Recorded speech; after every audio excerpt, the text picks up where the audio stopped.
The rights and responsibilities of the United Nations during the Korean War. The Korean War, a fight for superiority in power between the Republic of Korea, otherwise known as South Korea, and the Democratic People's Republic of Korea, also known as North Korea, was affected by the aid of outside forces, or lack thereof. Although successful in helping the Republic of Korea battle against the Democratic People's Republic of Korea, the United Nations failed in upholding their rights and responsibilities of protecting the people and maintaining world peace. Their lack of sufficient aid was reflected in the longevity and many casualties of the war, easily preventable with improved UN involvement. 병원이 없기 때문에 이렇게 천막에서 일을 해야 되고 그때는 그냥 하루 이틀 그냥 막 후퇴하고 전진하고 할 때니까는 고정적으로 어디 건물을 잡을 수도 없었죠. 지금은 건물이 많지만 그때는 이렇게 큰 건물이 없었습니다. 그래서 이렇게 천막 생활들을 했습니다. The Korean medics struggled to treat the exponentially increasing injuries and casualties during the war. It was not only soldiers that suffered throughout the Korean War, but it also affected citizens as well. 1882, the United States signed a treaty of peace with Korea, known as the Shufeld Treaty, which later immediately sided the U.S. and the UN with Korea. In 1910, Japan annexed Korea as a colony and abolished the Joseon dynasty. Under this Japanese rule, Korea did not have a government. Then, in 1945, Korea was liberated after Japan surrendered to the Allies during World War II. Then, Southern Korea had control of themselves, but North Korea was occupied by the Soviet Union. When 1948 came around, the country was divided in half at the 38th parallel. The 38th parallel is the circle of latitude 38 degrees north of the equator. This is when the Republic of Korea and the Democratic People's Republic of Korea were established. The Republic of Korea would become known as South Korea, and the Democratic People's Republic of Korea would be North Korea. On June 25, 1950, the Korean War started when North Korea crossed the 38th parallel, invading South Korea. They were successful in their invasion and captured Seoul, South Korea's capital. This action was condemned by the UN Security Council resolution because North Korea crossed the line of division, the 38th parallel, when they were not supposed to. Then, on June 27th of 1950, under United Nations Forces Command, the United States forces were sent to the Korean Peninsula to help stop the invasion. In 1953, fighting was eventually halted when an armistice was signed between North Korea and the United Nations forces. Although the Korean War has never officially been declared to be over, a summit in early 2018 had the leaders of both Koreas promising a formal end soon. The United Nations was very tied into the Korean War, as they attempted to stop the invasion of South Korea and re-establish peace. After North Korea's invasion of South Korea, many countries of the UN sent support to the Republic of Korea, such as ambulances, military hospitals, and fighting units. The United States was a major contributor, along with Australia, Great Britain, and Canada.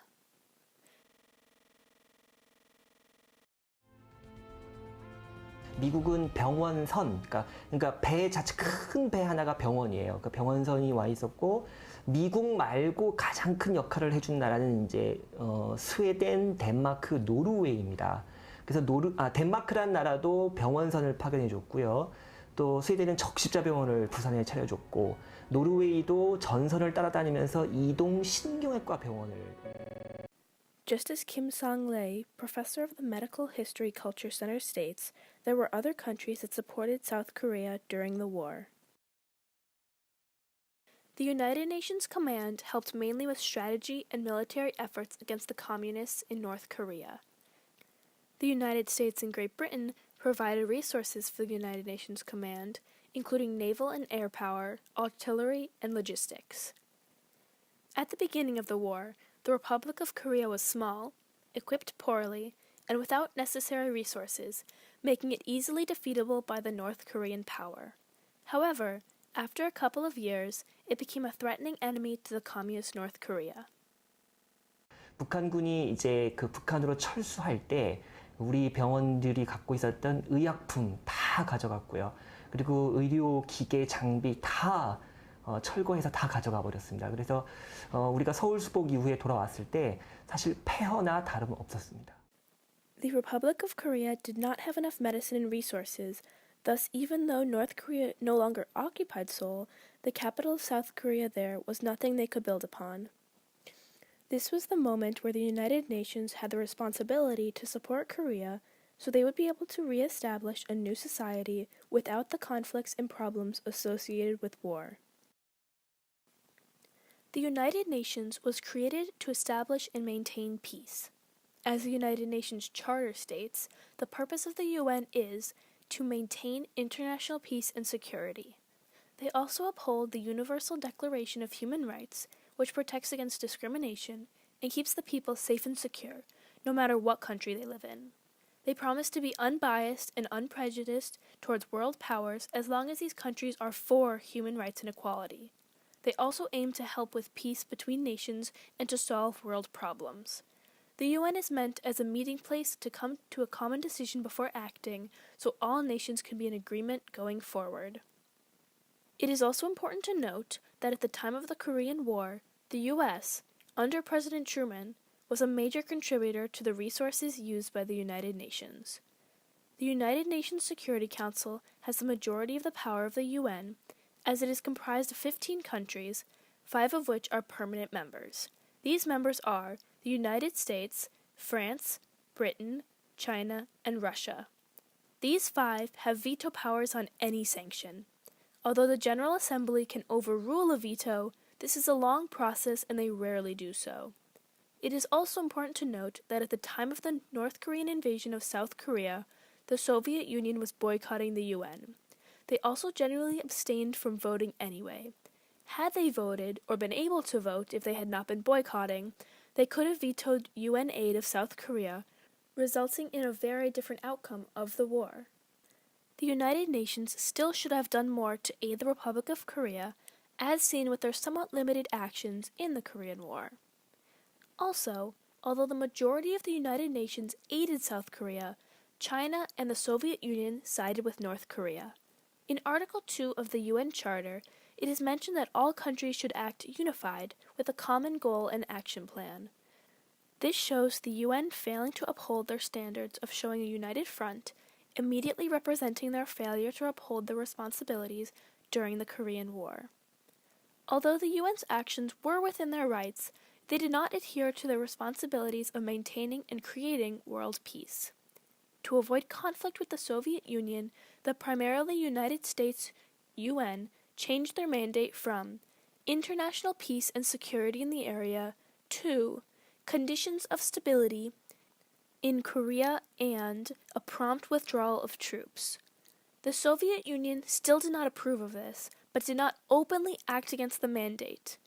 This change in the mandate showed them not fulfilling their responsibilities because peace should never have been compromised to appease the boycotting Soviet Union. The United Nations' first goal should have been to protect the people of Korea and end the war, not try and please a country that had already sided against them in the war. Even recently, in 2017, the UN Security Council is responding to the ballistic missile tests in North Korea by putting sanctions on North Korean power. The United Nations is forcing North Korea to act by restricting many exports, stopping North Korean workers in foreign countries, and putting a stop to illegal smuggling in and out of the country. Even after sanctioning North Korea, however, they continue to test their missiles, showing they won't cooperate with the United Nations. This is important because the UN again did not respond to this, showing that they are not doing all they can to stop North Korea. They may fear retaliation from some of the major powers, such as China and Russia, but the United Nations as a whole should be fighting for the rights of the people, not only for the safety of themselves.